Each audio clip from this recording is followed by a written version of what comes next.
All of you. आज हम आप लोगों को पढ़ाएंगे एनएम फर्स्ट ईयर का subject primary health care. Primary health care में आज हम आप लोगों को पढ़ा रहे हैं सामान्य बीमारियों में दवाइयों का उपयोग, ड्रग यूज्ड इन माइनर एलिमेंट्स। सामान्य बीमारियों में कौन कौन सी दवाइयों का उपयोग किया जाता है, इसकी देखभाल किस तरह से करें, इसके बारे में देखिए। बुखार, सर्दी, खांसी, तकलीफ और दर्द के लिए सामान्य दवाइयाँ। Common drug for fever, cold and cough, aches and pain its. बुखार में दवाइयों का उपयोग, ड्रग यूज इन फीवर। बुखार में कौन कौन सी दवाइयाँ का प्रयोग किया जाता है, देखिए। बुखार में निम्न दवाइयों का उपयोग किया जाता है: पैरासीटामोल, सल्फासेलेजिन, फिनासिटिन, क्रोसिन। इन सभी दवाइयों का जो है बुखार, फीवर होने पर उपयोग किया जाता है। सर्दी खांसी में दवाइयों का उपयोग, drug used in cold and cough. सर्दी हो जाने पर, खांसी आने पर कौन कौन सी दवाइयों का प्रयोग किया जाता है, देखिए। सर्दी खांसी में कफ व बलगम को बाहर निकालने वाली दवाइयाँ, कफ एक्सपेक्ट्रांस। देखिए दवाइयाँ कौन कौन सी थी सर्दी खांसी में, कफ में बलगम आने पर, सर्दी हो जाने पर, कफ हो जाने पर, जगड़ लेने पर और बलगम निकलने पर कौन कौन सी दवाइयाँ दी जाती है। एक्टिफाइड, कोरेक्स जो है सिरप दिया जाता है, बेनाड्रिल दिया जाता है और शुमो। बच्चों को जो है सर्दी जुखाम खांसी हो जाने पर तो एक्टिफाइड कोरेक्स सिरप दिया जाता है, बेनाड्रिल सिरप दिया जाता है, शुमो दिया जाता है, जिससे जो है सर्दी खांसी में उनको राहत मिल सके। नेक्स्ट देखिए, तकलीफ और दर्द में दवाइयों का उपयोग, drugs use in aches and pain. तकलीफ होने पर, दर्द होने पर, बॉडी में दर्द होने पर, पेन होने पर कौन कौन सी दवाइयों, कौन कौन सी ड्रग का उपयोग किया जाता है, देखिए। कोडिन दिया जाता है, नार्कोटिन, एनाल्जिन, मार्फिन, निमोस्लाइड, कम्बिफ्लेम जो है कोडिन दिया जाता है, नार्कोटिन दिया जाता है, एनाल्जिन दिया जाता है, निमोस्लाइड और कम्बिफ्लाम जो है दर्द में ये दवाइयाँ दी जाती है, जिससे दर्द से राहत मिलती है। देखिए, उपकेंद्र में दवाइयों का किट, उसमें सामान व उनका उपयोग किस तरह से करते हैं। Drug kit in sub centre content and it's use. उपकेंद्र में दवाइयों का किट और उसके सामान व उसका उपयोग इस प्रकार से करते हैं। किट बॉक्स द्वारा दवाइयों के लिए पात्र, द्रव मेडिसिन के लिए वाटर टाइप कैप वाली उचित आकार की 5 प्लास्टिक की बॉल्ट्स, ड्रॉपर कैप सहित अंबर रंग की एक बॉटल, पाउडर व मरहम के लिए उचित आकार के 5 प्लास्टिक के पात्र। ये जो है दवाइयों के रखने के किट हैं, इसमें दवाइयाँ रखी जाती है। देखिए, किट का उपयोग, यूज ऑफ किट्स। स्वास्थ्य कार्यकर्ता द्वारा किट का उपयोग किस तरह से करना चाहिए। किट में सभी रखी वस्तुएं व दवाइयाँ क्रमबद्ध रखी होनी चाहिए।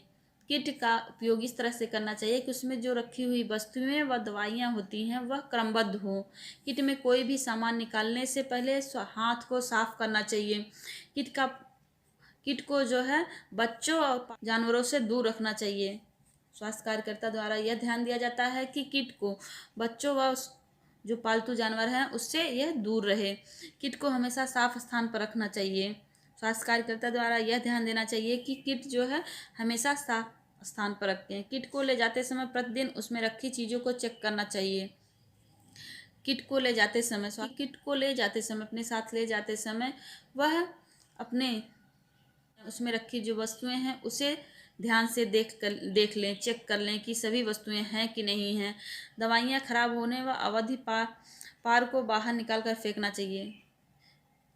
जो दवाइयाँ खराब हो गई हैं, जिसकी डेट एक्सपायर हो गई है, एक्सपायरिंग डेट वाली दवाइयाँ बाहर निकाल कर फेंक देना चाहिए। नेक्स्ट देखिए, दवाइयों का भंडारण और देखभाल, storage and care of drug. किस तरह से इसका भंडारण और देखभाल करना चाहिए।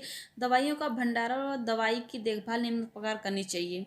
दवाइयों का भंडारण सुरक्षित रूप से करना चाहिए। इसके लिए हर वार्ड में अलमारी होनी चाहिए, इसमें दवाइयों को स्टॉक रखा जा सके। दवाइयों का भंडारण ऐसा करना चाहिए कि जो सुरक्षित रूप से रहे, जिससे उसमें हर वार्ड में एक अलमारी होनी चाहिए, उसमें यह दवाइयाँ और स्टॉक रखा जा सके। दवाइयों को लेने से पहले व बाद में हाथ धोना चाहिए।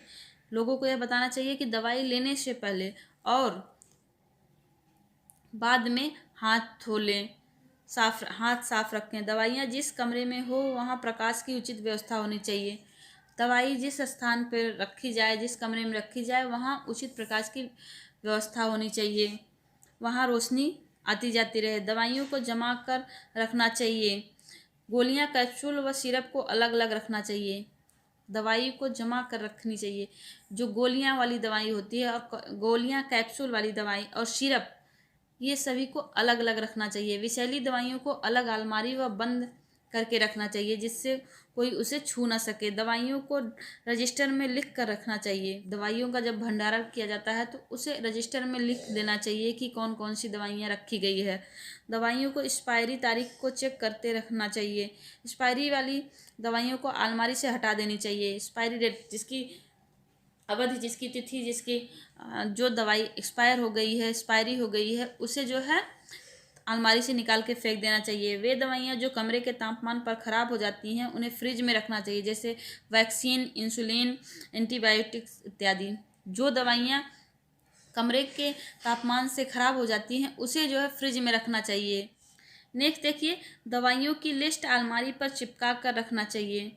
दवाइयों को अलमारी में हमेशा ताला लगा कर रखना चाहिए। जो दवाई है जिसका हम भंडारण कर रहे हैं दवाइयों को, उसे जो है उसकी लिस्ट अलमारी पर चिपका देनी चाहिए। और दवाइयों को अलमारी में हमेशा जिस अलमारी में दवाइयाँ रखी गई हैं उसमें ताला लगा कर रखना चाहिए। अलमारी की चाबी ड्यूटी सिस्टर इंचार्ज के पास होनी चाहिए। अलमारी की जो चाबी है वो उस समय जो ड्यूटी कर रही है सिस्टर, उसके जो इंचार्ज है उसके पास दे देनी चाहिए। इमरजेंसी की दवाइयाँ निकाल कर सुरक्षित जगह पर रख लेनी चाहिए जिससे ज़रूरत पड़ने पर काम में आ सके। दवाइयों का भी लेबल लगा कर रखना चाहिए। इमरजेंसी जो ड्रग होती हैं, दवाइयाँ हैं, उसे अपने पास सुरक्षित रखना चाहिए जिससे ज़रूरत पड़ने पर उसका उपयोग किया जा सके। दवाइयों पर भी हर दवाई पर लेबल लगा कर रखनी चाहिए। Thank you.